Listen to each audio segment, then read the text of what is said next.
ماشاء اللہ لا حول ولا قوة الا باللہ العلی العظیم. اعوذ باللہ من الشیطان الرجیم. بسم اللہ الرحمن الرحیم.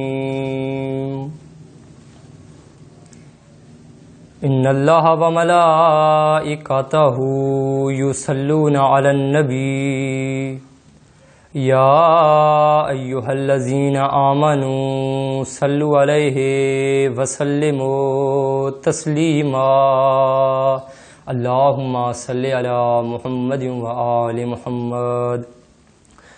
قال رسول اللہ صلی اللہ علیہ وآلہ وسلم اولنا محمد وآخرنا محمد واوسطنا محمد وکلنا محمد. اللہم صلی علی محمد وآل محمد. السلام علیکم ورحمۃ اللہ وبرکاتہ. آج حضرت امام علی رضا علیہ السلام کی ولادت بسعادت 11 ذیقعدہ. تمام مسلمین و مسلمات، تمام مومنین و مومنات کو آج حضرت امام علی رضا علیہ السلام کی ولادت بسعادت مبارک ہو، اور مخصوصاً حضرت امام زمانہ اجل اللہ تعالی فرجہم شریف کی بارگاہ میں ہم مبارکباد پیش کرتے ہیں. حضرت امام علی رضا علیہ السلام کی زندگی کے بارے میں آپ کو میں مختصر بتاتا چلوں. اچھا، حضرت امام رضا علیہ السلام کی ولادت بسعادت 11 ذیقعدہ بروز پنجشنبہ یا جمعہ 138 ہجری میں ہوئے. کہاں ہوئی ولادت؟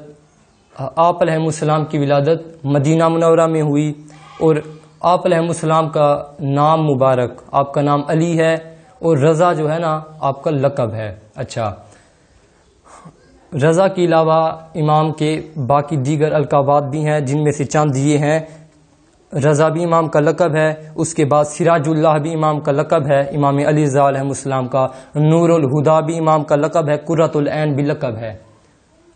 واجب الاحترام امام علی رضا علیہ السلام کے والد بزرگوار کا نام، والد گرامی کا نام حضرت امام موسیٰ بن جعفر علیہ السلام ہے.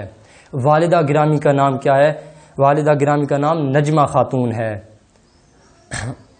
پیغمبر گرامی اسلام کی جو حدیث میں نے آپ کے سامنے پڑھی کہ اولنا محمد آخرنا محمد و اوسطنا محمد و کلنا محمد، کہ ہمارا پہلا بھی محمد ہے، آخری بھی محمد ہے، درمیان والا بھی محمد ہے، اور ہم سارے کے سارے محمد ہیں.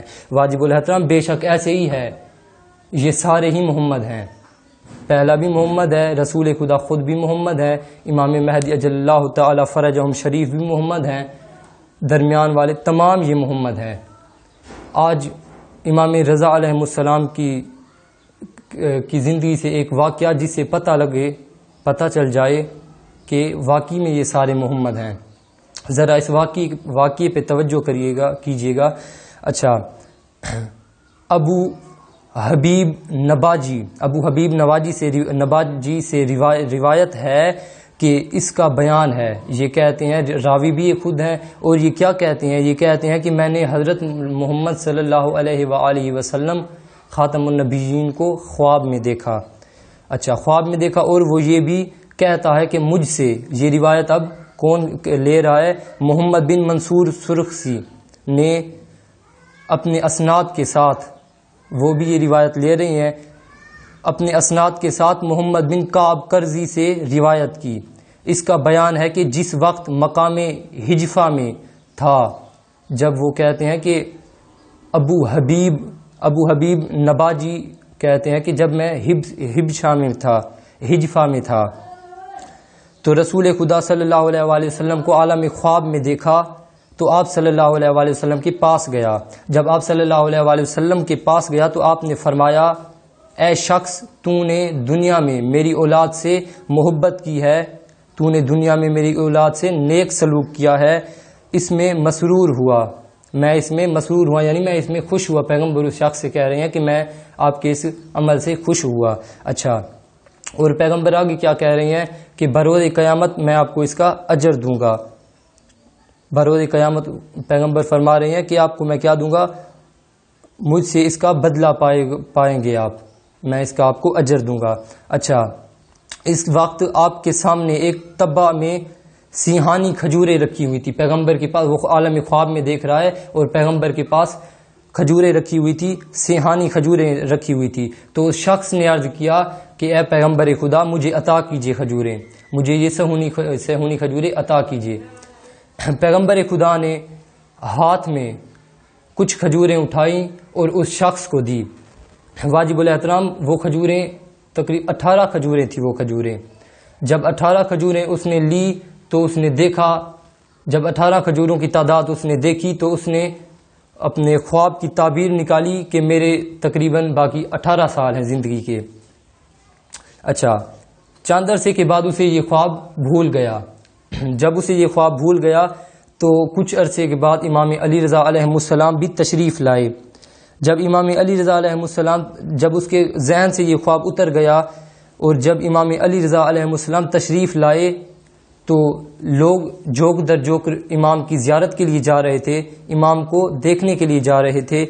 تو اس نے کسی شخص سے اس نے بھی پوچھا تو یہ بھی امام کے لیے، امام کی خدمت میں پیش ہوا. امام کی خیریت دریافت کرنے کے لیے، امام کی زیارت کرنے کے لیے یہ شخص گیا. اچھا، اس کے بعد کیا ہوا؟ اس کے بعد جب یہ شخص امام کے پاس گیا تو امام سے اس نے دیکھا، امام کو اس نے عرض کیا کہ مجھے کچھ عطا کیجیے. امام کے پاس بھی ویسے ہی رکھا ہوا تھا جیسے کہ رسول خدا صلی اللہ علیہ وآلہ وسلم کے پاس ایک طبق رکھا ہوا تھا. امام علی رضا علیہ السلام کے پاس بھی ویسے ہی ایک طبق رکھا ہوا تھا. تو کہتا ہے کہ میں آگے بڑھا اور امام کی زیارت کے لیے آگے بڑھا اور آداب بجا لایا اور عرض کیا، مولا ان سیہانی کھجوروں میں سے کچھ مجھے بھی عطا کیجیے. وہی بات جو اس نے پیغمبر سے کی تھی وہی امام علی رضا علیہ السلام سے کر رہے ہیں. جب اس نے کہا کہ مجھے کچھ عطا کیجیے اے مولا، اے علی رضا علیہ السلام، اے موسیٰ کاظم کے فرزند، تو امام علی رضا علیہ السلام نے ایک مٹھی بھر کر اس شخص کو دیا، کھجوروں کی ایک مٹھی اس شخص کو دی مولا نے. جب اس نے تعداد گنی، جب اس نے تعداد دیکھی تو 18 کھجوریں تھی. واجب الاحترام وہ شخص امام سے کہنے لگا کہ اے مولا، اے سید و سردار، مجھے کچھ اور کھجوریں عطا کیجیے، مجھے مزید اضافہ فرمائیے. ذرا غور کیجیے کہ اب امام علی رضا علیہ السلام کیا کہہ رہے ہیں.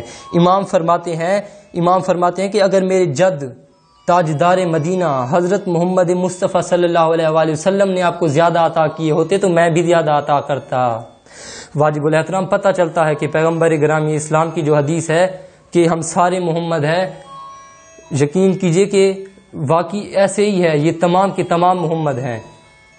اب آخر میں کسی شاعر نے کیا خوب بیان کیا ہے. ایک شاعر نے اسی متعلق ایک شاعر کہتے ہیں کہ اللہ نے کچھ ایسے اتارے ہیں محمد، اللہ نے کچھ ایسے اتارے ہیں محمد، ہر دور کے ہر شخص کو پیارے ہیں محمد، ہر دور کے ہر شخص کو پیارے ہیں محمد. جبریل نے اکثر در زہرا پہ یہ سوچا، پیغام کسے دوں یہ تو سارے ہیں محمد، پیغام کسے دوں یہ تو سارے ہیں محمد. السلام علیکم ورحمۃ اللہ وبرکاتہ.